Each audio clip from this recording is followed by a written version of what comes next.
Réponse à des étudiants en philosophie. Conscience et sujet. Vous avez parlé du mirage engendré par la confusion de la conscience et du sujet, mirage que l'expérience psychanalytique dénonce.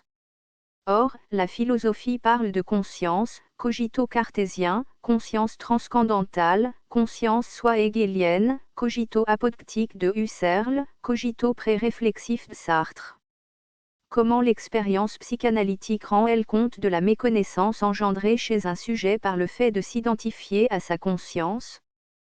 Qu'est-ce que la conscience pour un psychanalyste? Est-il possible d'effaire, sortir, quelqu'un de sa conscience? Le sujet d'une conscience n'est-il pas condamné à elle? Ce dont vous dites que j'ai parlé, me semble plutôt extrait par vous d'un texte que j'ai écrit en hommage à la mémoire de Maurice Merleau-Ponty, le seul, j'espère, à prêter à une confusion que je dois éclairer d'abord dans votre lecture. J'écris que, le je pense auquel on entend réduire la présence, d'après ce qui précède, celle du sujet phénoménologique, ne cesse pas d'impliquer tous les pouvoirs de la réflexion par quoi se confondent sujet et conscience. Ceci ne veut pas dire qu'il n'y a rien là de confusionnel. En un point éminent de l'ascèse cartésienne, celui que précisément ici j'invoque, conscience et sujet coïncident, c'est de tenir ce moment privilégié pour exhaustif du sujet qui est trompeur, d'en faire la pure catégorie que la présence du regard, comme opacité dans le visible viendrait faire chair de la vision. Contexte de ma phrase. C'est au contraire de ce moment de coïncidence lui-même en tant qu'il est saisi par la réflexion, que j'entends marquer la place par 203. Réponse à des étudiants en philosophie. Où l'expérience psychanalytique fait son entrée.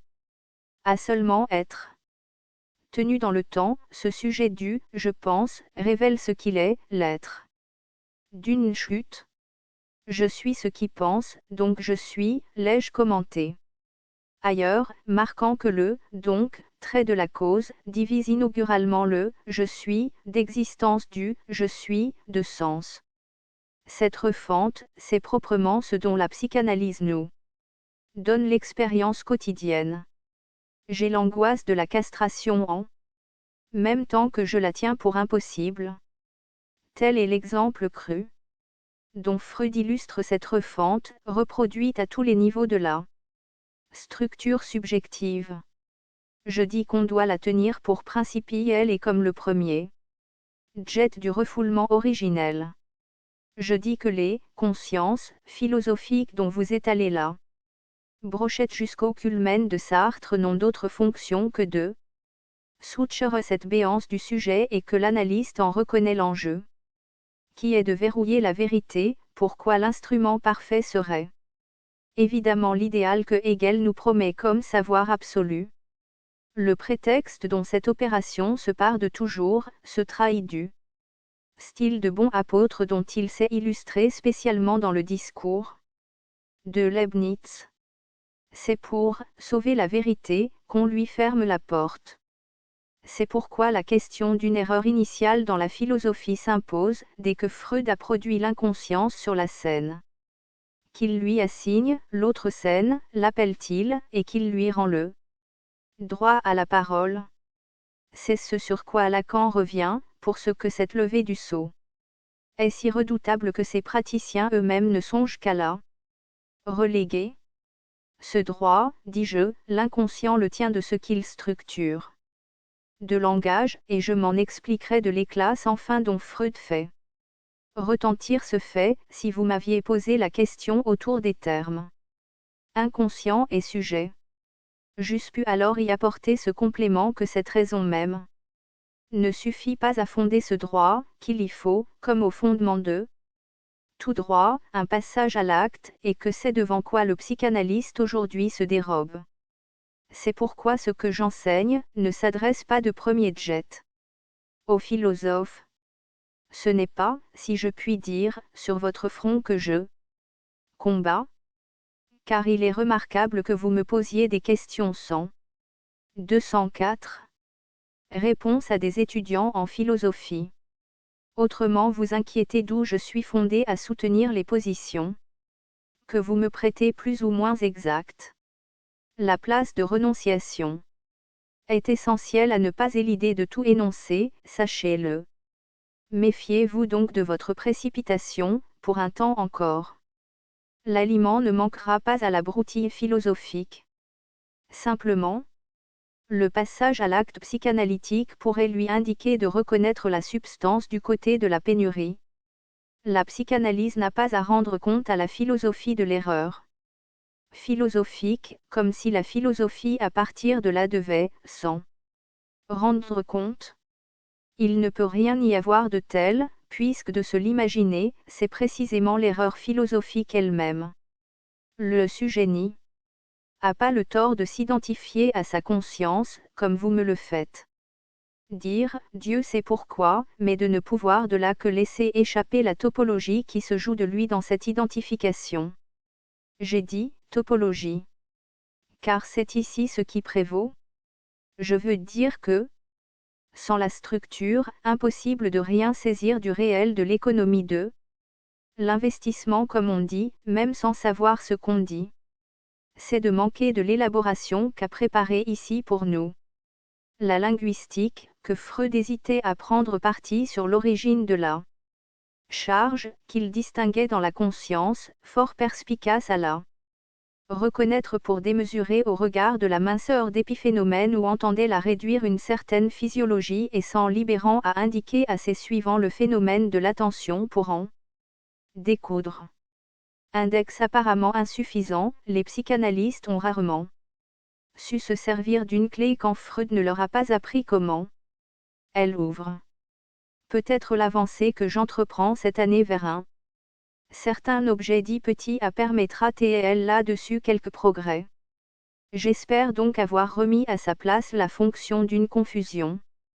Qui est d'abord dans votre question? La suite du texte, si c'est bien celui à quoi vous vous référez, montre précisément que ce qu'il vise en ce point est le danger du ravalement du sujet au moi. C'est cette recentration de la théorie psychanalytique sur le moi qu'il m'a fallu dénoncer longuement dans une période de sommeil de la psychanalyse, pour rendre possible un retour à Freud. Cet accessoire désaffecté, le moi nommément, qui n'a plus servi que d'enseigne dans la psychologie elle-même desquelles c'est vous 205. Réponse à des étudiants en philosophie. Lu un peu plus objective, par quel sort était-il relevé là où l'on serait attendu à ce que la critique en fût reprise à partir du sujet? Ceci ne se conçoit que du glissement qu'a subi la psychanalyse de se trouver confrontée à l'exploitation managériale de la psychologie, spécialement dans ses usages de recrutement pour les emplois. Le moi autonome, la sphère libre de conflit, proposée comme nouvel évangile par M. Hans Hartmann au Cercle de New York, n'est que l'idéologie d'une classe d'immigrés soucieux des prestigieuses qui régentaient la société d'Europe centrale quand avec la diaspora de la guerre ils ont eu à s'installer dans une société où les valeurs se sédimentant selon l'échelle de income tax. J'anticipais donc sur la mise en garde nécessaire en promouvant dès 1936 avec le stade du miroir un modèle d'essence déjà structural, qui rappelait la vraie nature du moi dans Freud, à savoir une identification imaginaire ou plus exactement une série enveloppante de telles identifications.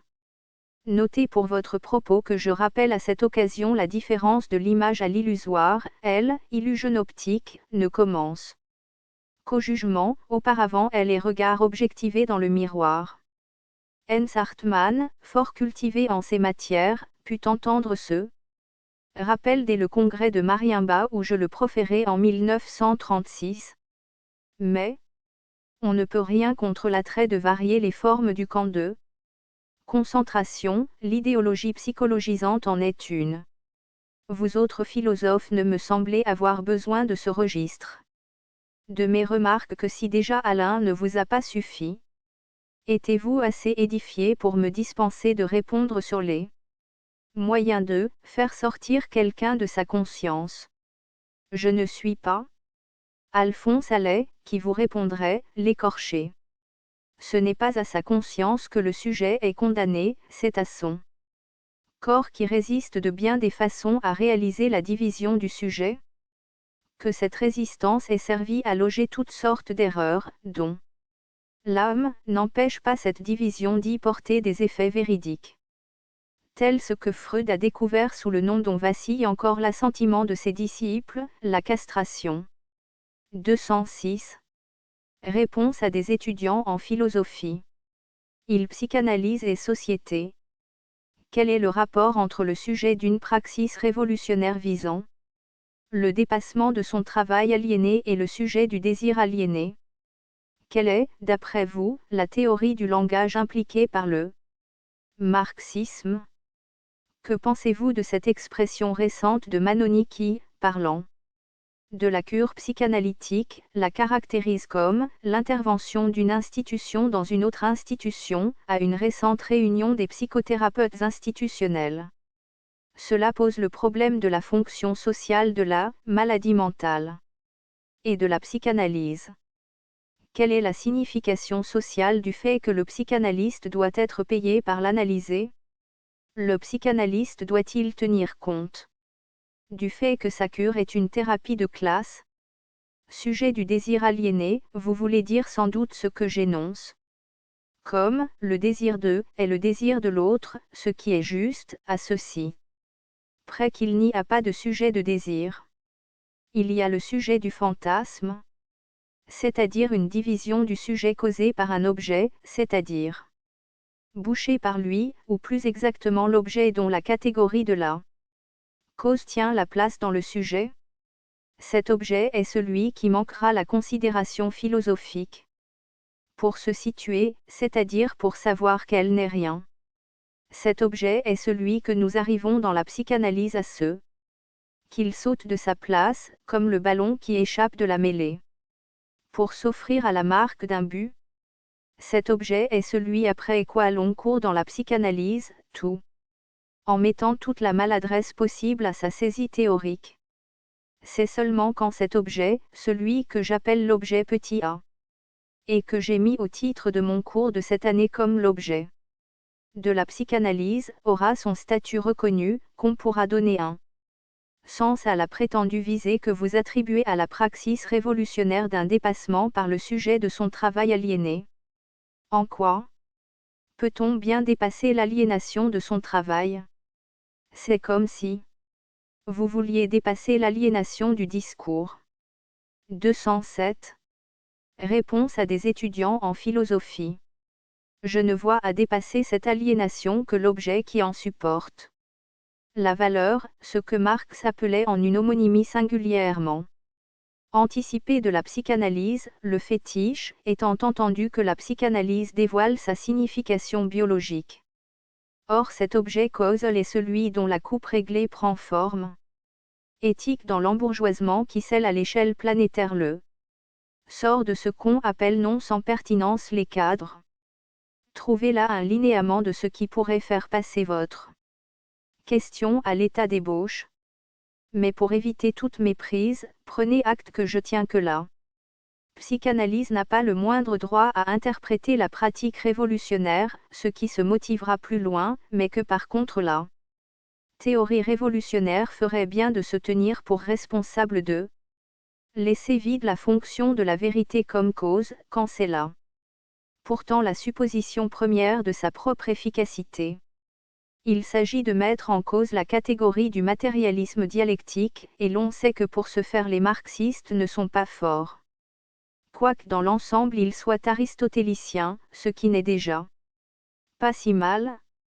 Seule ma théorie du langage comme structure de l'inconscient peut être dite impliquée par le marxisme, si toutefois vous n'êtes pas plus exigeant que l'implication matérielle dont notre dernière logique se contente, c'est-à-dire que ma théorie du langage est vraie, quelle que soit la suffisance du marxisme, et qu'elle lui est nécessaire, quel que soit le défaut qu'elle y laisse. Ceci pour la théorie du langage que le marxisme implique logiquement. 0. Pour celle qu'il a impliquée historiquement. Je n'ai guère encore à vous offrir dans ma modeste information de ce qui se passe au-delà d'un certain rideau doctrinal, que 30 pages de Staline qui ont mis fin aux ébats du marisme, du nom du philologue Marquis tenait le langage pour une superstructure. Énoncé du bon sens premier concernant le langage et nommément sur ce point qu'il n'est pas une superstructure, par quoi le marxiste se place désormais concernant le langage très au-dessus du néopositivisme logicien. Le minimum que vous puissiez m'accorder concernant ma théorie du langage, c'est, si cela vous intéresse, qu'elle est matérialiste. 208. Réponse à des étudiants en philosophie. Le signifiant, c'est la matière qui se transcende en langage. Je vous laisse le choix d'attribuer cette phrase à un Bouvard communiste ou à un Pécuchet qui moustille les merveilles de l'ADN. Car vous auriez tort de croire que je me soucie de métaphysique. Au point de faire un voyage pour la rencontrer. Je l'ai à domicile, c'est-à-dire dans la clinique où je l'entretiens. Dans des termes qui me permettent de vous répondre sur la fonction sociale de la maladie mentale lapidairement, sa fonction sociale, avez-vous bien dit, c'est l'ironie. Quand vous aurez la pratique du schizophrène, vous saurez l'ironie qui l'arme, portant à la racine de toute relation sociale. Quand cette maladie est la névrose pourtant, l'ironie manque à sa fonction, et c'est la trouvaille de Freud de l'y avoir reconnu tout. De même, moyennant quoi il l'y restaure dans son plein droit, ce qui équivaut à la guérison de la névrose. Maintenant la psychanalyse a pris la succession de la névrose. Elle a la même fonction sociale, mais elle aussi, elle la manque. Je tente d'y rétablir dans STS droit l'ironie, moyennant quoi peut-être aussi guérirons-nous de la psychanalyse d'aujourd'hui. Que la psychanalyse doive être payée n'implique pas que ce soit une thérapie de classe, mais les deux sont tout ce qui y reste actuellement de l'ironie. Ceci peut passer pour une réponse trop ironique. Si vous y réfléchissez, elle vous paraîtra sûrement plus authentique que si je vous renvoyais à ce que j'ai dit plus haut de la fonction du fétiche. Je m'aperçois que j'ai laissé de côté Manoni, faute de savoir ce qu'il a dit exactement. Nous le trouverons bientôt au temps moderne. 3. Psychanalyse et philosophie. Jusqu'à quel point la psychanalyse peut-elle rendre compte de la philosophie et en quel sens est-elle habilitée à dire que la philosophie, c'est Daranoïa, dans un texte inédit de Freud que commente Kaufmann. 209. Réponse à des étudiants en philosophie. Si illusion est le dernier mot de la sublimation, quel rapport entre-t-elle avec vidéologie? La sublimation n'est-elle pas une forme d'aliénatie? Comment, à l'intérieur de l'enseignement de la philosophie, concevez-vous celui de la psychanalyse? J'en ai déjà assez dit pour être court, car tout ceci ne me plaît guère. Que la philosophie relève de la paranoïa, relève de l'étape sauvage de l'ironie freudienne. Ce n'est certainement pas un hasard. Quand Freud la réserve à l'inédit, la référence à Alphonse Allais serait pas ici encore hors de saison, ne nous étonnons donc pas d'y rencontrer Kofinan, qui connaît l'ironie. Je regrette que vous croyiez que la sublimation est une illusion. La moindre lecture de Freud vous convaincrait qu'il dit exactement le contraire. La religion, oui, une illusion, dit Freud, mais c'est qu'il y voit une névrose. Je ne sais pas ce que l'on peut attendre de l'intérieur de l'enseignement de la philosophie, mais j'y ai fait récemment une expérience qui m'a laissé la proie d'un doute, c'est que la psychanalyse ne puisse y contribuer à ce qu'on appelle l'herméneutique, qu'à ramener la philosophie à ses attaches d'obscurantisme. Car faire état de l'économique en la matière, c'est-à-dire de l'obscur, puisqu'en même temps, l'on se targue de n'en avoir pas l'expérience, au point même où l'on devrait comme philosophe se confronter à l'achoppement du sujet, ceci relève la même opération dont se forme le fantasme célèbre de l'homme au rat, qui mit 2 paquets de merde sur les yeux qui, comme par hasard, étaient ceux d'Anna Freud, la fille de son psychanalyste. Ainsi le philosophe opérerait-il avec la vérité, quand elle risque de le voir dans sa pauvreté particulière. Mais tout ceci n'est pas aussi grave, et les visées religieuses sont ici assez avouées, elles ne se cachent guère de nos jours, pour qu'on puisse dire que la psychanalyse n'y est pas intéressée. 210. Réponse à des étudiants en philosophie. 4. Psychanalyse et anthropologie. Peut-il y avoir ou y a-t-il une discipline fondamentale qui rendrait compte de l'unité des sciences humaines? Y a-t-il un objet unique des sciences humaines? La psychanalyse peut-elle fonder une anthropologie? L'anthropologie la meilleure ne peut aller plus loin que de faire de l'homme l'être parlant. Je parle moi-même d'une science définie par son objet. Or le sujet de l'inconscient est un être parfait, et c'est l'être de l'homme. Si la psychanalyse doit être une science, ce n'est pas là un objet présentable. En fait, la psychanalyse réfute toute idée jusqu'ici présentée de l'homme. Il faut dire que toutes, tant qu'elles fussent, ne tenaient plus à rien dès avant la psychanalyse. L'objet de la psychanalyse n'est pas l'homme, c'est ce qui lui manque, non pas manque absolu, mais manque d'un objet. Encore faut-il s'entendre sur le manque dont il s'agit, c'est celui qui met hors de question qu'on en mentionne l'objet. Ce n'est pas le pain rare, c'est la brioche à quoi une reine renvoyait ses peuples en temps de famine. C'est là l'unité des sciences humaines si vous voulez, c'est-à-dire qu'elle fait sourire si l'on y reconnaît la fonction d'une limite. Elle fait sourire d'un certain usage de l'interprétation, comme passé muscade de la compréhension. Une interprétation dont on comprend les effets, n'est pas une interprétation psychanalytique. Il suffit d'avoir été analysé ou d'être analyste pour savoir cela. C'est pourquoi la psychanalyse comme science sera structuraliste, jusqu'au point de reconnaître dans la science un refus du sujet. 19 février 1966